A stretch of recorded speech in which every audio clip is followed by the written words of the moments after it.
Les vampires sont des êtres immortels qui propagent la malédiction de la non-vie depuis des milliers d'années.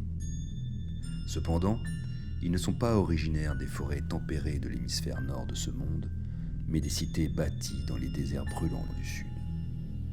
Au sud de l'Empire et des principautés frontalières, au sud même des terres arides et de Karakazul, se trouve une terre dont peu osent parler. Ceux qui connaissent son nom, Neekara, ne le prononcent qu'à mots couverts et l'appellent la terre des morts. Peu d'hommes se sont rendus là-bas et en sont revenus vivants.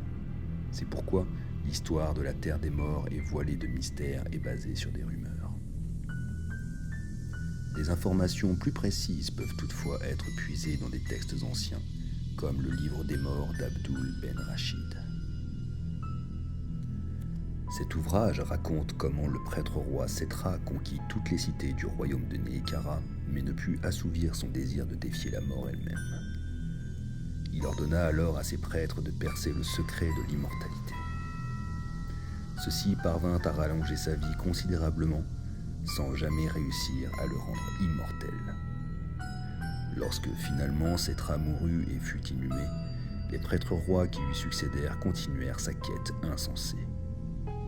Au fil du temps, les temples funéraires et les pyramides devinrent des nécropoles plus grandes que les cités des vivants, et les efforts de la population étaient tout entiers voués à la célébration du passage dans l'au-delà.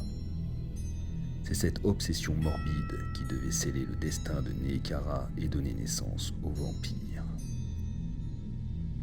Je vous conte aujourd'hui l'histoire des origines des vampires.